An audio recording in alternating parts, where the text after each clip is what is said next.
have a new session with Remi, which will give us a keynote. I will try to introduce him a little bit. First, yeah, you can come here. So yeah, first of all, I will like to tell you one story, anecdote from this morning's meeting. Remi, I was trying to speak a little bit with him and to search some entering words about him, and we started talking, and what I told to him, and what he started to tell me about himself, I know I wrote. I already read that about you, and then I was trying to say something about me, and he was again like, I know I read that, and he said, you see, that's already magic in our lives. Yeah, so, she is a mentalist, in fact. But yeah, on the other side, the things that you probably know, because there is a lot of magic in our lives. Remi is a magician and a writer. And what he wanted me to mention is that he did two scientific expertise about the magic, which were on two exhibitions, one in Toulouse 2 years ago, and the other in Lyon this year, which is still ongoing. So if somebody is visiting Lyon, you can go visit it.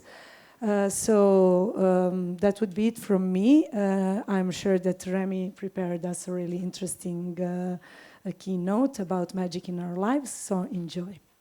Yeah. Thank you very much, Mira, for this introduction. And first of all, I am absolutely sorry for my French accent, so I want to apologize in advance. I hope you will be able to understand me. The topic of my conference is magic in our lives.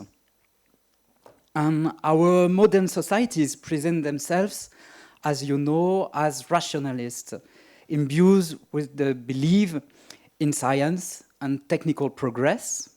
But at the same time, I think magic is everywhere in our lives. Just think about the number of movies, the number of cartoons, of books, series, successful all over the world with, for example, enchanters or magic creatures or witches, for example. So magic is everywhere, but in our imaginary world. But we also find references to magic in our day-to-day lives. You can see it through marketing, where magic is used to get us buy, for example, plane tickets, or to get us buy sunglasses, Coca-Cola, or hamburgers. We can buy everything, ketchup, for example, or crisps, or body lotions, toothpaste, couscous. You can find magic everywhere, chocolate for sure, or beer, magic beer, or magic sushis, for example. So I think this shows clearly our fascination for the world of magic. But this is not exactly what I want to speak about today. In fact, I would like to explore places where magic is present in our lives, but in a different way. I would like to speak about a few magical mechanisms which are used by politicians, by journalists, advertisers, to manipulate the past, the present, or the future. And this is what I call the overflow of magic in one of my books, which is Philosophie de la magie. And I would like to start with a story which I was told by Patrick Bard, who is a French writer. And it is the story of a customs officer working at the border between two countries. And he is in charge of supervising the border. And one day, a man on a bicycle arrives with an enormous bag. So he stops him, sure that there is something hidden in the bag. And the man opens the bag, but it is just full of sand, which means he has done nothing wrong and he has to let him go. And the next day, the same man comes again with an even bigger bag on his bicycle. And the customs officer, convinced that he's smuggling something, makes him open up the bag, but there is nothing illegal in it. It is just full of stones and stones and stones. And the next day, the man comes by again with an enormous bag full of a white powder. So the customs officer is convinced that it is cocaine. But after a check, no, it is only salt, exactly as the man said. So it can do nothing. And it goes on every day of the year, every year of the poor customs officer career. He is convinced, really, that the man is smuggling something. But he never manages to catch him out.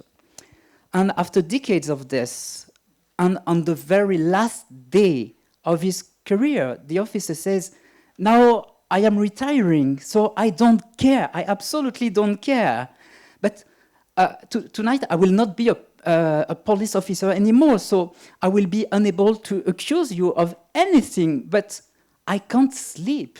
I would like to know, please, tell me your secret. Tell me what you are smuggling, what you are taking over the border." And so the man said, "You still have not guessed." And the customs officer said, no, I have thought and thought and thought. I don't understand. What is in the bags?" And if I tell you, you will not tell anyone else. No one, I swear," said the customs officer. "Well, I smuggle, of course, bicycles." And I wanted to tell you this tale because it shows a magical technique which is not used for a show, but for another aim, for smuggling goods here. And this is precisely what I want to speak about today. And this first magical technique is misdirection, which I can define like this. It is misdirection, the ability of the magician to always control the attention of the spectator, to make him look exactly where he wants him to look. And during my speech, I will give different examples of magical techniques used every day in different fields to manipulate people. And it works because we are never so easy to manipulate as when we believe we are completely free, and especially in a democracy. Let me tell a few words about Edward Bernays that you may know. Is the one who developed in the 1920s what the Americans called spin, which is the industry of public relations. And he wrote a book, a famous book, called Propaganda. And in this book, he explains how to manipulate the public opinion in a democracy.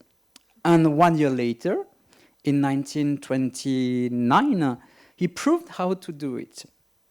I mean, at that time in the USA, because he is coming from the US, a law forbade women to smoke in public places. So a large march was organized in New York City on the Fifth Avenue to protest against this law. And many women came, and they lit up cigarettes at the same time with one same motto, which was torches of freedom, torches of freedom, torches of freedom. And this initiative led to the law being changed. But who organized this march? It was Edward Bernays himself. And he was paid to do so by the American Tobacco Company, who wanted to double its market shares by selling as many cigarettes to women as to men. So what he had organized was finally not a march for equality, but rather a march to support the tobacco industry in the US. And exactly like a magician, Bernays hid from the public, the real cause conducting from a point A to a point B. And it could do it because, once again, we are never so easy to manipulate as when we believe we are completely free. And another magical technique, which is very common in our daily life, is the use of half-truths. You know, it is sentences which are not absolutely false, but not absolutely true either. And it enables the media to support the liberal ideology when they pretend to be neutral.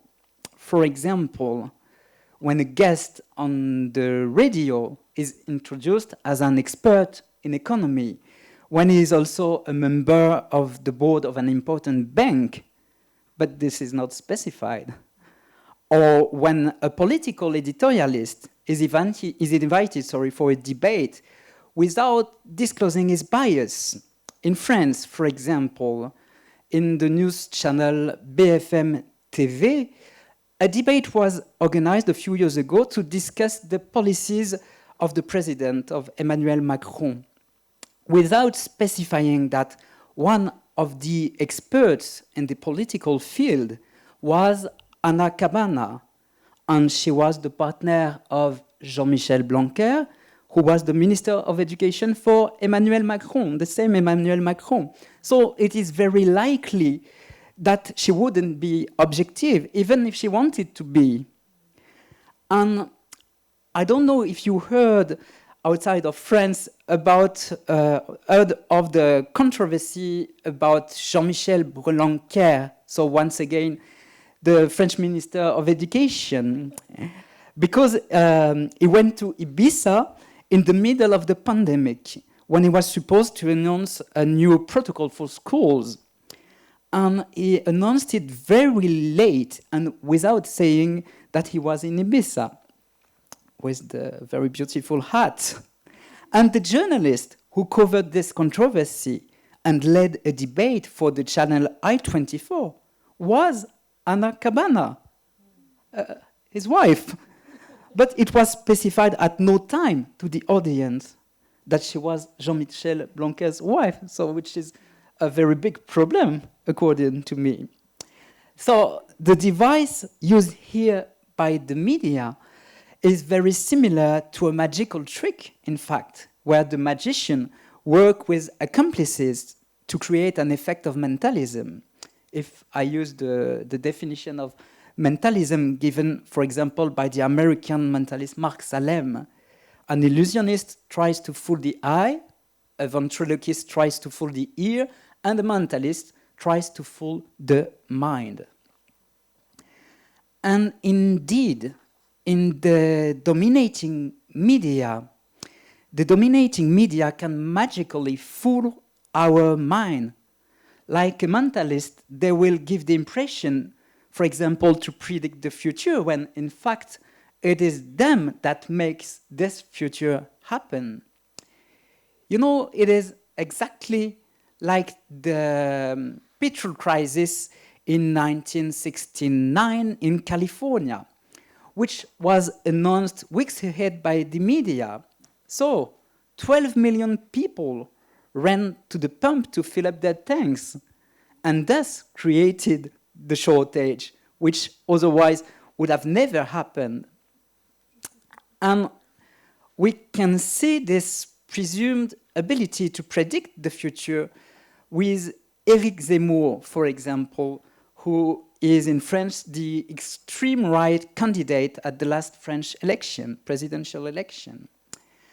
By dedicating the headlines of the newspapers to him, by saying again and again and again in all the media that he could be a candidate for the French election, the system has created the conditions for him to become a candidate, which would not have been possible otherwise.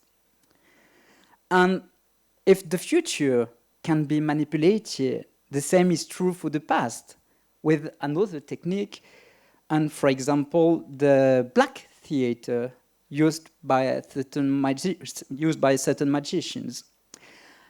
I don't know if you know this technique. It is very simple. The principle is very simple.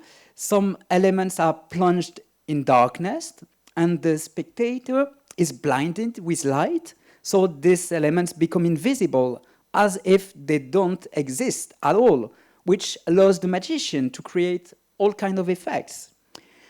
And the same technique is used, for example, by Robert Faurisson, who was a university teacher in France for many years, and a negationist who pretended, for example, that Anne Frank's diary was a fake, that she could never have lived in this secret hidden flat in Amsterdam. And in his demonstration, Faurisson quotes different passages of the diary about the noise in the apartment. And for example, a bag full of red beans, which tore with a lot of noise and must have betrayed their presence. But Robert Faurisson omits to quote the passages where Anne Frank explicitly said that this happened on a day where no one was present in the apartment and no one was in the neighborhood. So on a technical point of view, Faurisson acts exactly like a black theater magician to fool our mind. It's exactly the same, technically speaking. And now, the last four magical techniques I would like to speak about are closely linked to politics, because politics is, of course, in our lives, a natural place for this overflow of magic, even if politicians often deny it. French President Macron, for example, said in 2018, there is no magic money. And more recently, during the debate with Le Pen, during the last election, he told on television, there is no Gérard Majax here. Gérard Majax, who is a famous magician, who was a famous magician in France during the 70s, 80s.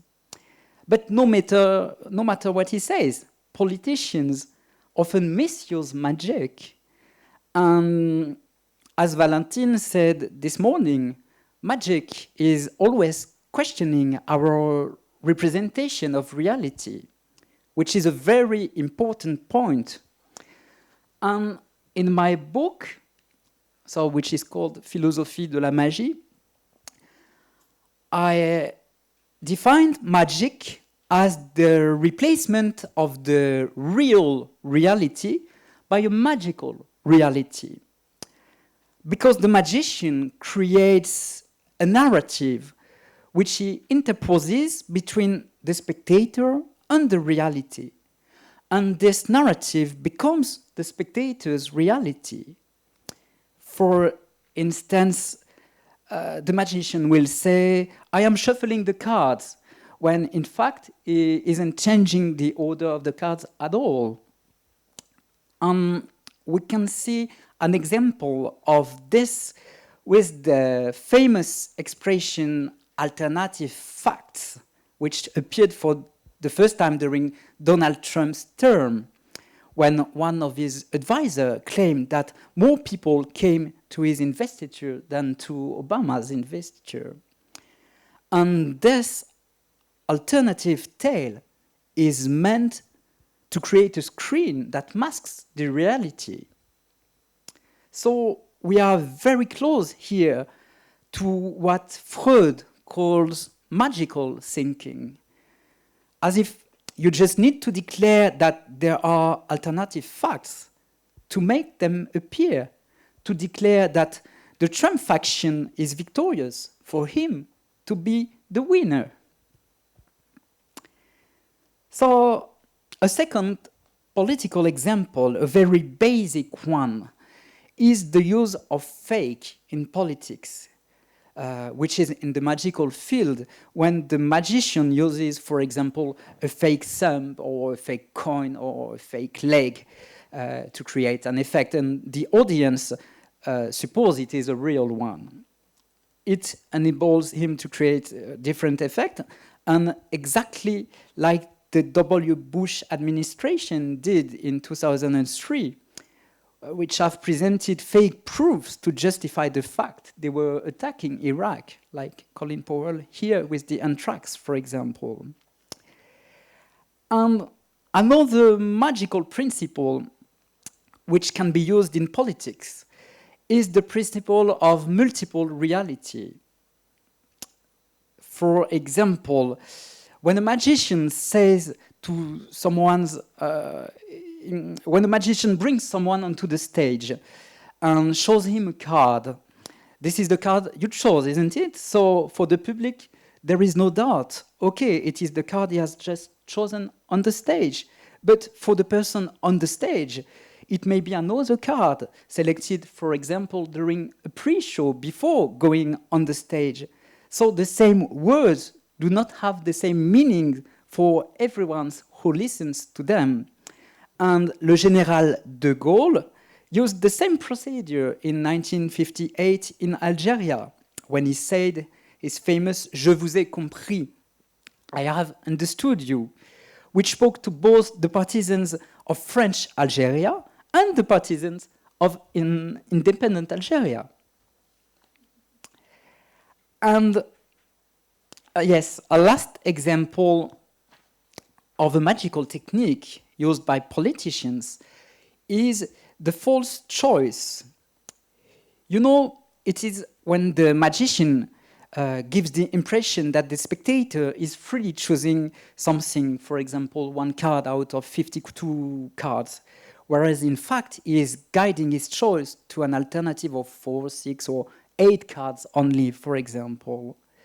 And Philippe de Villiers did the same by repeating constantly, France, you love it or you leave it. France, you love it or you leave it. As if there were only 2 alternatives and not multiple ways of loving France. And it was the same in the UK with Margaret Thatcher. She has even claimed there was only one way in her famous There is no alternative, Tina, which was used to justify her policy. But there are always alternatives to austerity. So, as you can see, a lot of magical techniques can be used in our daily life for a political aim, a diplomatic one, an economical aim, or an ideological one, for example.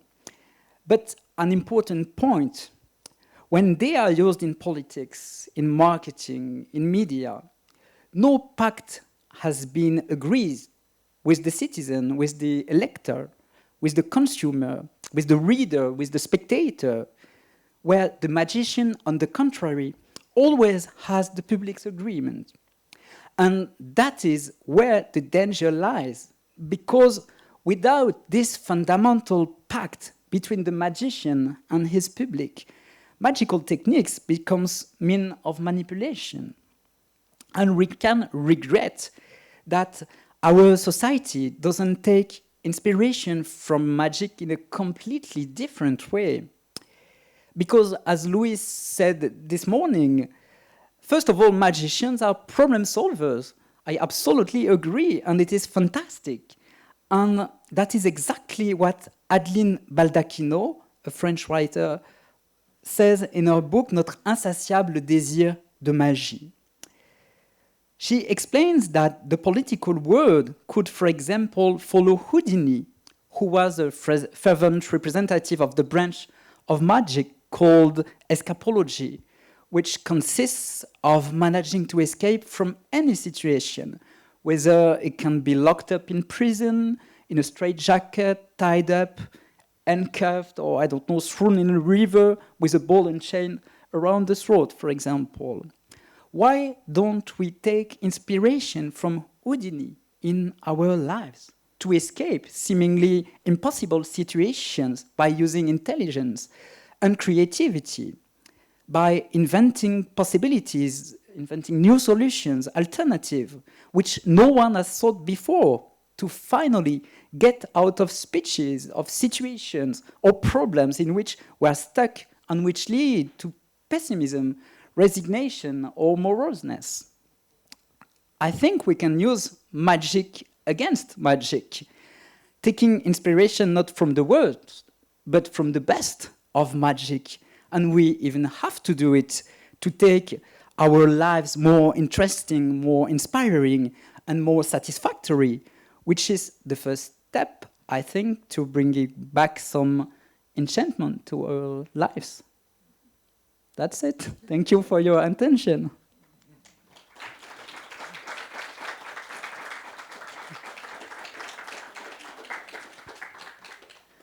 Thank you, Remi.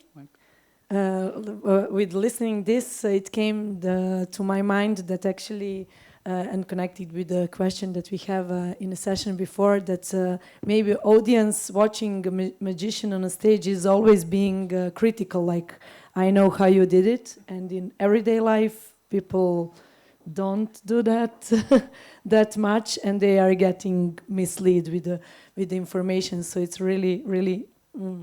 Yeah, you're right. It's a shame. Yeah, it's a shame. It should be like other way around. Maybe in magic shows, people should have the innocent eyes. Okay, I will let you do the magic for me, and in everyday life, maybe they should be more critical. Absolutely.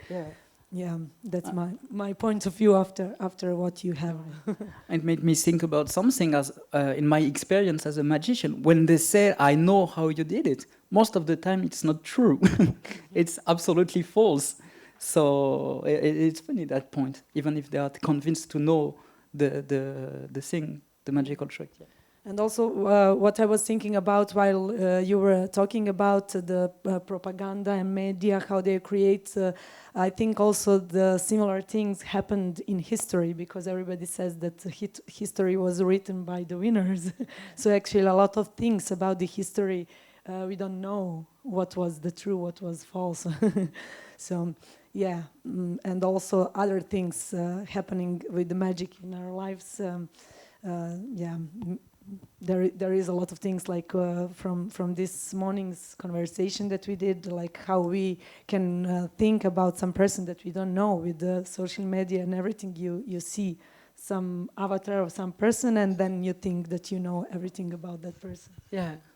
And this morning you were speaking, Louis, again about the cinema, and you mentioned Méliès, but we could speak about Auguste Lumière and Louis Lumière, the French ones who created for the first time the cinema. And they were really interested in magic, and they wrote a book about it, and they explained that it would be a very good idea to make the very small children to practice magic, all the children, to develop their critical analysis, their mind. And so nobody did it, but I think it's a very good idea to make them do the magic, to understand the difference between the real reality and the magical one, once again. Yeah. Thank you, Remi. Does anybody have some question or some opinion about this topic, magic in our lives?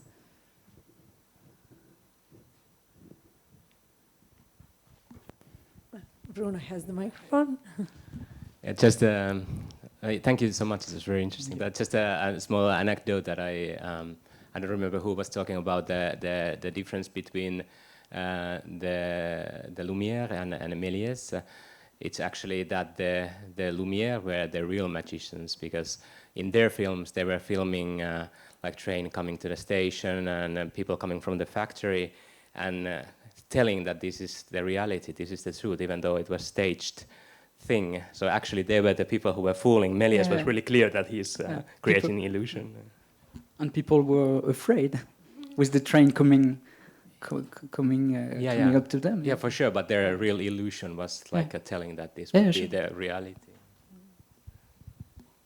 Yeah, I can tell also. Recently, I find out about a similar thing. Like there was opening of a big shopping mall, and there was like statists acting. They were paid for making a crowd in front of one shop. And then in all media there was like that there was a big crowd that people wanted to buy in that shop, but actually we found out that it was a paid statists, so it created the illusion that people were really crowding in front. So yeah, people use it every day.